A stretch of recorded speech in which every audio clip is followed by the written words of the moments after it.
Welcome to the Virtual College Fair. Thank you for joining us. Today's session we have the University of Puget Sound. A few housekeeping announcements before we get started. You can use the Q&A button on your screen to type your questions to our presenter at any time. Your camera and microphone are off, so the presenter cannot see or hear you. This is also one of the many sessions happening, so be sure to sign up for additional sessions. This presentation is also being recorded and will be available within about a week at the same website where you registered. And now I'd like to turn it over to our presenter, the University of Puget Sound. Great. Good morning. Just 1 second while I get set up here.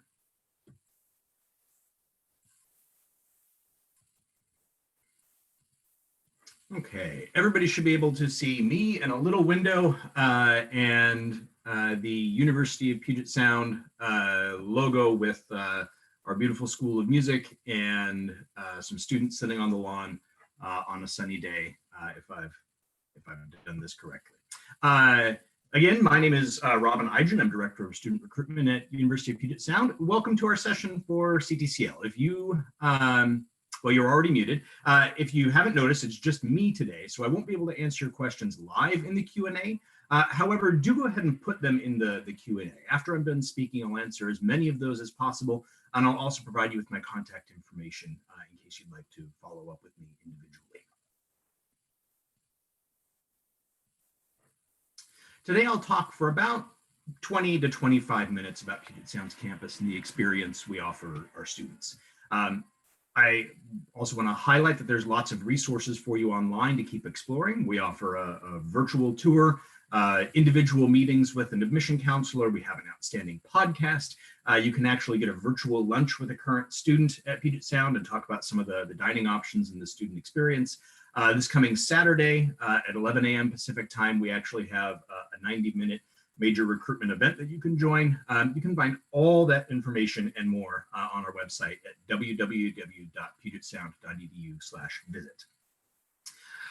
I do just want to recognize that this morning I'm going to talk about things that I think are important. I've worked in the Office of Admission at Puget Sound for 13 years. I'm an alumnus of the college. I've known this place for a long time and from a lot of different angles. I was a prospective student once upon a time, like many of you. I was a current student living the experience. I did other things outside of Puget Sound for about 5 years, pursued my career, went to grad school, taught English abroad. So I lived the experience of an alum and now a staff member who shares this pretty remarkable college with other people. I think this is a pretty amazing school. I have a lot to say. I'm going to try and keep my comments brief. I urge you to remember that this is your college search, not mine. I don't get to tell you what's important to you. That's not how this works. As I'm speaking, I do really want you to consider what's important to you in a college and to ask about those things when we're done. Put differently, what do you need to know to decide if Puget Sound is a school you should apply to? After I'm done talking about what I care about, let's talk about what you care about. Especially in this remote world we now occupy, I want to start off by giving just a baseline for where we are. If you were visiting us in person, you'd likely have flown into Seattle Tacoma International Airport and drove about 35 minutes south to the city of Tacoma, where we're located. Tacoma's in total about 40 minutes south of Seattle, depending on traffic, but it's a big city in its own right with a population of about 220,000 people, closer to 500,000 if you count the suburbs. We're located right on a body of water, the Puget Sound, where the university gets its name, and just 30 miles from Olympia, the state capital. That's the greater metropolitan region, north to south, Seattle, Tacoma, Olympia, along the shores of Puget Sound. And the geography is pretty fascinating. If you can see my cursor on this screen, of course, I did that wrong. Let's see if I can bring my cursor up so you can see it. The geography is pretty fascinating. We're a 2-hour drive from the coast. But the Pacific Ocean cuts around this peninsula and cuts deep ocean water channels into the landscape. That's the Puget Sound, where we have orca, giant octopus, it's ocean water. So Tacoma is a port city on the Pacific Ocean, a 2-hour drive from the coast, sandwiched by 2 mountain ranges, the Olympic Mountains to the west and the North Cascades to the east. That puts our campus just an hour and a half from 2 ski areas, 2 national parks, and multiple wilderness areas.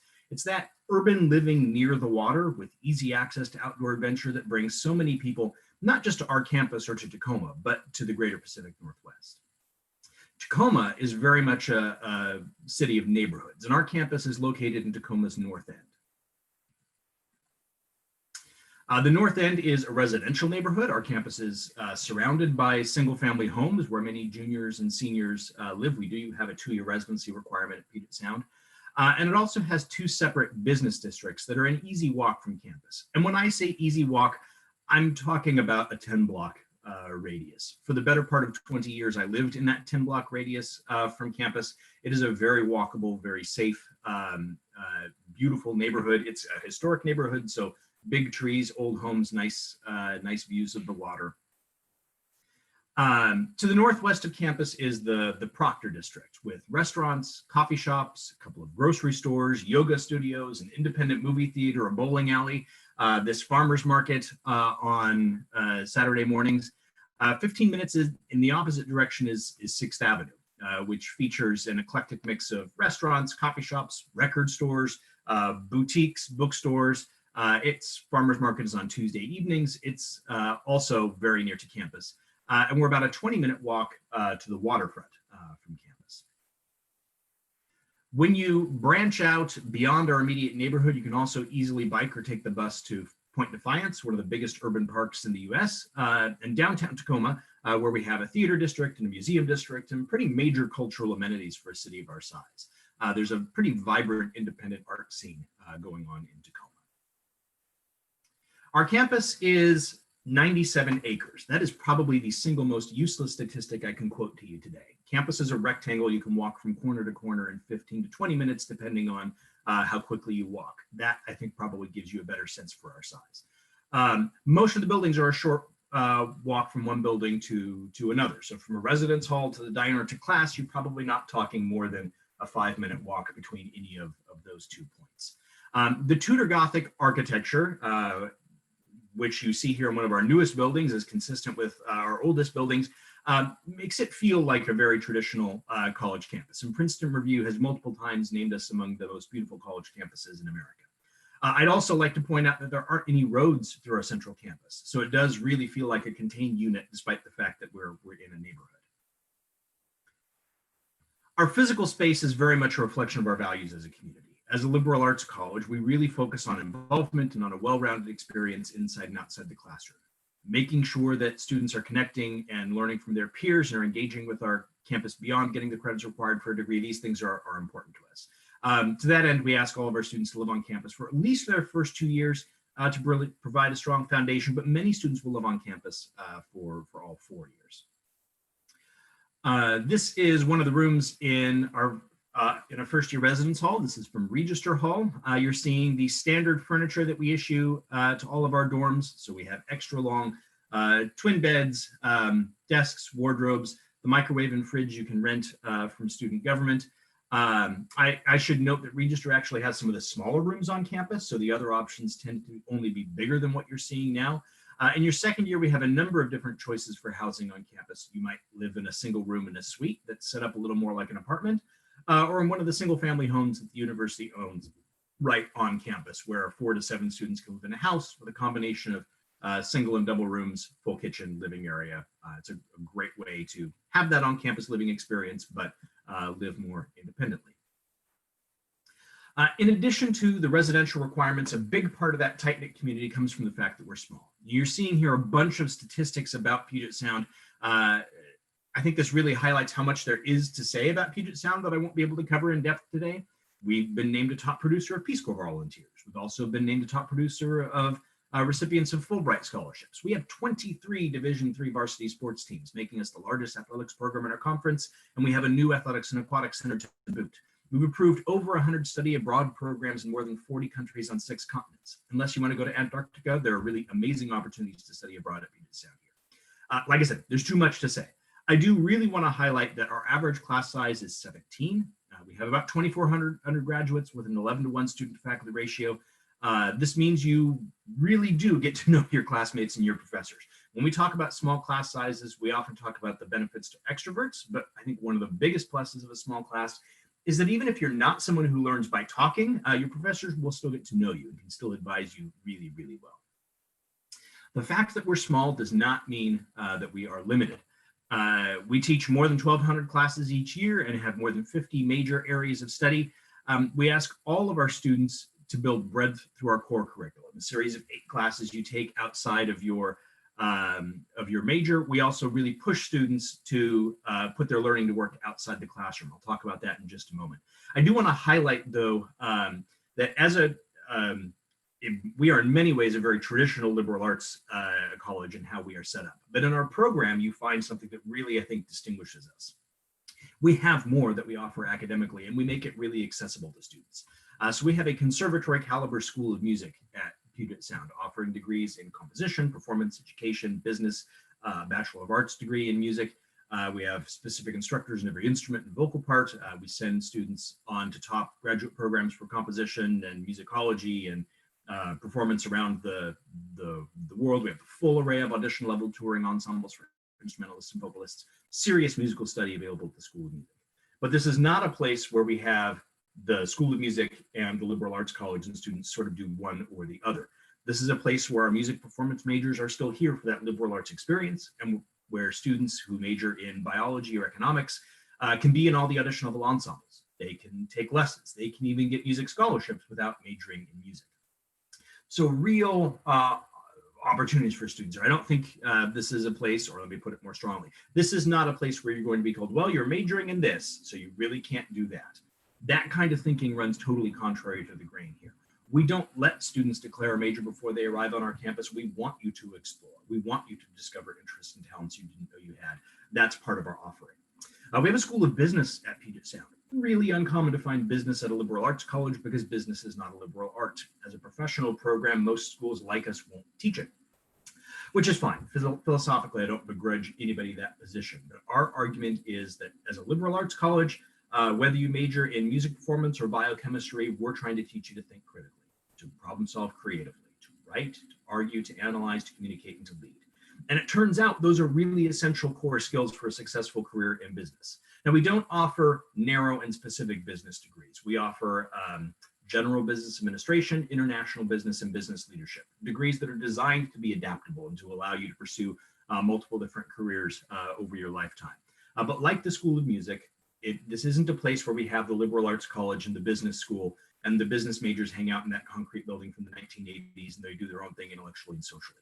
This is a place where business is part of the liberal arts. And it really, I think, makes the program here unique because students who are majoring in political science or economics can still take classes in the business school, which can really, I think, inform their degree plans in some pretty cool ways. They can minor in business, they can even double major. In the end, over 30% of our students will pursue a double major. I think that speaks to the breadth of the offerings at Puget Sound, and that we're not blowing smoke when we say that students come here and discover interests and talents they didn't know they had. As evidence, I think one of our most popular majors is international political economy.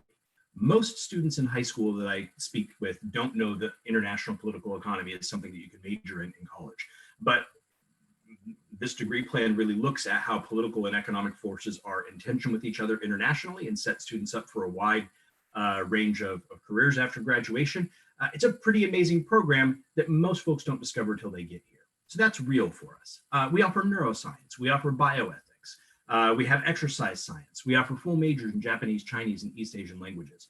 We have Asian studies, Latin American studies, Latino studies, Hispanic studies, African American studies, global development studies, gender and queer studies, environmental policy and decision making is among our most popular programs. I won't recite the whole curriculum. You can see it on your screen, hopefully. There's more here than students are expecting to find, and you really do have access to it in a way that I think makes us stand out. As I was starting to say before I got off on that little tangent that I hope had some value for you, we have this flexible curriculum that really puts a lot at students' fingertips, and then we challenge you to put it to work outside the classroom. We talk a lot about experiential learning.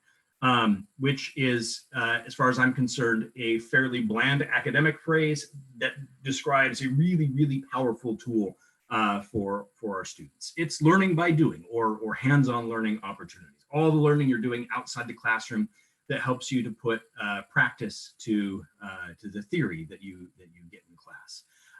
For us, the four big areas are internships, study abroad, independent research, extended community service, and more. Many of our students will do most, if not all, of these things by the time that they graduate from Puget Sound. I do also want to state that for us, student employment is a big one. We actually just won a national award for our Compass program, which helps employers on campus, so all the different offices that have students who work in them, to turn those jobs not just from students earning some spending money each month, but really mentoring students in those roles so that they're picking up job skills, professional skills, that they're building a resume while they're a student and preparing to launch for what comes after school. That really is important to us. Looks like I got off my slides a little bit. Here we go. I do just want to highlight that this model works. We track the next steps of our graduates, and within 6 months of graduation for the class of 2019, over 90% were employed full-time in graduate school, pursuing fellowships, volunteering with programs like Peace Corps or Teach for America. We also have a large percentage of students accepted into law school or medical school at almost double the national average acceptance rate. Within 5 years, about half of our students or more will return to graduate school. Between 2000 and 2010, we were named a top producer of students who went on to get their doctoral degree during that decade. So we were #1 in Washington State, in the top 5 on the West Coast, and in the top 10% nationally. I have not seen that data for this most recent decade. This slide that you're seeing now are just some of the places that the class of 2019 went to work. And I would just argue that what this tells me is that liberal arts skills are in demand. We do a job fair in the fall and spring of each year where recruiters come to our campus to recruit our students to work for them. And major technology firms like Microsoft, Google, and Tableau employ our students. Fred Hutchinson Cancer Research Center, National Public Radio, sports and retail like the Seattle Sounders or Nike, BlackRock Investments. Hitachi Consulting is a business consulting agency. The US Department of State. Major organizations are looking for graduates who have specialty focus in their field, but who can think critically, problem solve creatively, write, argue, analyze, communicate, and lead, and that's what we teach. If this sounds interesting to you, I want to take just about 5 minutes to cover the application process at Puget Sound, and then we can jump into questions. So these are the things you will need to assemble to apply to Puget Sound. I want to highlight just a few. The first is that we know there's a lot of anxiety around the way that COVID-19 will impact application review. At Puget Sound, let me just say we are committed to supporting students. Our application review process is holistic, which means that we look at everything in your application, taking into context your community, your school, your background. We try and look for evidence that a student is prepared for Puget Sound and is a good fit for this place, while recognizing that what good evidence looks like can vary dramatically student to student, high school to high school, and life story to life story. We know that some of you may worry about grades or testing, but we understand that these are unusual circumstances, and we will work with you if your education has been disrupted. We're also test optional. So while we accept the SAT or ACT scores, there's no penalty whatsoever for applying without your scores, and test scores, even if you submit them, will not be considered in financial aid awarding or awarding merit scholarships. We started accepting applications on August 1st for the fall of 2021 through the Common Application. We are exclusively a Common App school, so the only way to apply is online at commonapp.org. We have 2 deadlines and 3 application options: early decision and early action and regular decision. Now, early decision is a binding commitment. Early action is non-binding. Both are due in about 10 days on November 1st. The regular decision deadline is January 15th. In recognition of how difficult it is to conduct a college search during a global pandemic, we're actually offering a fee waiver this year to students who submit their application by our November 1 early action deadline. In our member questions screen, you just need to select that you are applying with the early logger fee waiver, and that will be available to you up until November 1. After November 1, our standard application fee is $65, although we will continue to accept all the national fee waiver programs. You can contact your admission counselor directly if you have any questions. Scholarships and financial aid. File the FAFSA. This information here, the numbers you see on the screen are individualized. So the average financial aid package is about $35,000 a year at Puget Sound. I almost hesitate to put that on the screen because average can vary so dramatically depending on an individual student's background, circumstances, academic profile, level of financial need. The takeaway for me from this slide is that the average student sees a pretty significant chunk knocked off the cost of attendance at Puget Sound. When you apply, you're automatically considered for academic merit scholarships, which range up to $30,000 a year. Like our application process, these are awarded holistically, meaning that we're not just triangulating, well, here's your GPA, here's your SAT score, there's your scholarship. We're looking at about 5 or 6 different factors when we make those award determinations. And as I've said, test scores don't factor in this year. So it can be a little difficult to speculate or estimate what an academic merit scholarship might look like for you. However, we did do some math, and we can assure you that if you are admitted to Puget Sound with an unweighted grade point average at or above a 3.6, at minimum, you'll receive the Dean's Scholarship valued at $23,000 a year. Now, you can get more than $23,000 a year. And if you have a 3.3 or a 3.4, that doesn't mean that you can't get the $23,000 award. It does, but we can offer you this assurance. Like I said, these are complicated, these are holistic. There's a lot of gray area here, but this data point we can be very, very confident in. Okay, there you have it. My contact information is right here. I spoke for about 22 minutes. I probably spoke quickly. I hope that you have questions. I do understand that it's morning, earlier for some of us than for others. So if you don't have questions, that is perfectly fine. But I'm happy to hang out here for a moment to let you write down my email address or to drop a question in the Q&A. And if not, that is just fine. I will wish you all a wonderful day.